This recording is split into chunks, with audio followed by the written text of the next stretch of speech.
আমার নায়িকা হলো অপু বিশ্বাস।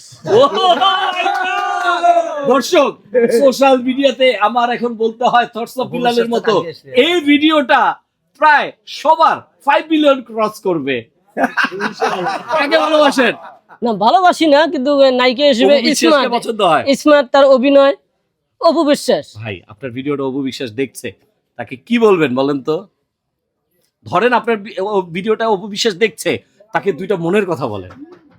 তার অভিনয় অনেক ভালো। আচ্ছা, আপনার ভিডিওটা ধরেন অপু বিশ্বাস দেখছে, আপনি অপু বিশ্বাসকে কি বলতে চান? যদি অপু বিশ্বাস আপু আমার ভিডিও দেখে থাকে, আর তো না দেখে থাকে, সবাই কমেন্ট করে দেবেন আমাকে দেখা করার জন্য, কথা বলার জন্য ব্যবস্থা করে দিবেন। ব্যবস্থা করে দেবেন। ও আচ্ছা, সবাই দর্শক ভিডিওটা শেয়ার করে দিবেন। সরল মনের স্বীকারোক্তি, ওনার ভেতরে কোনো ধরনের বিন্দু মাত্র আমি কিনি দেখি নাই, মানে কোনো ধরনের ইয়া দেখি নাই। আচ্ছা, হিরো আলমকে আপনার কেমন লাগে বলেন তো? লাগে, ভালো লাগে, অনেক অভিনয় করে, হ্যাঁ, অনেক ভালো লাগে। হিরো আলমকে ভালো লাগে। হুম। ও যখন নায়িকা নিয়ে নাচানাচি করে সেটাও ভালো লাগে। আসলে আমি নাচ গানে আগে অনেক দেখছিলাম, এখন একটু কমেছি। নাচ গান ভালো লাগে না বর্তমান। নাচ গান কেন ভালো লাগে, ওই মেয়েরা নিয়ে অঙ্গ ঢঙ্গ করে, এই জন্য আমি ভালো লাগে না। অঙ্গঢঙ্গ ভালো লাগে না, কিন্তু আপনাদের যে কবিরুল ভাই, উনি তো সঙ্গীতকে ভালোবাসে। কবিরুল ভাই কিন্তু একটা কথা বলছে, আপনি নাকি নাচতেও পারেন, গাইতেও পারেন। হ্যাঁ, হ্যাঁ পারি। একটু নাচ দেখাবেন দাঁড়ায়া? উম, বর্তমান দেখা এটা এটা মানে শেষে লাস্টে উনি ভাইরাল হয়ে গেছে, এই জন্য নাচ দেখাবে না, ভাব আছে ভেতরে। লাস্টে আমরা টাকা দিব আপনাকে, না, নাচবেন? ভাব না আসলে।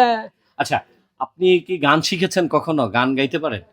গান শিখতে চাই, কিন্তু ওই মুখস্থ করতে পারি না। আচ্ছা, শুধু আপনি এক লাইন দেড় লাইন এরকম আর আপনি কি। ধরেন, বাকিটা আমি ধরে দিচ্ছি, বলেন একটা লাইন, বিসমিল্লাহ শুরু করেন। আসলে কোন গানটা বলবো, আসলে মুখে আমার আসতেছে না। ভাই কোনটা গাবে বলেন? কবিরুল ভাই কোনটা বলবে হ্যাঁ। বলেন?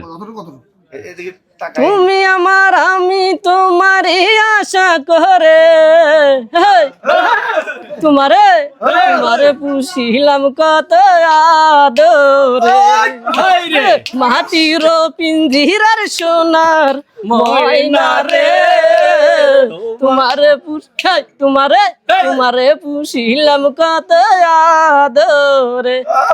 আসলে বাকি লাইনগুলো আমি আর পারি না। দর্শক, এটা কিন্তু আমরা একেবারে ফ্যামিলি আড্ডা দিচ্ছি। আপনারা হয়তো ভাববেন অনেকে যে ওনাকে নিয়ে আপনারা ফান করছেন কিনা।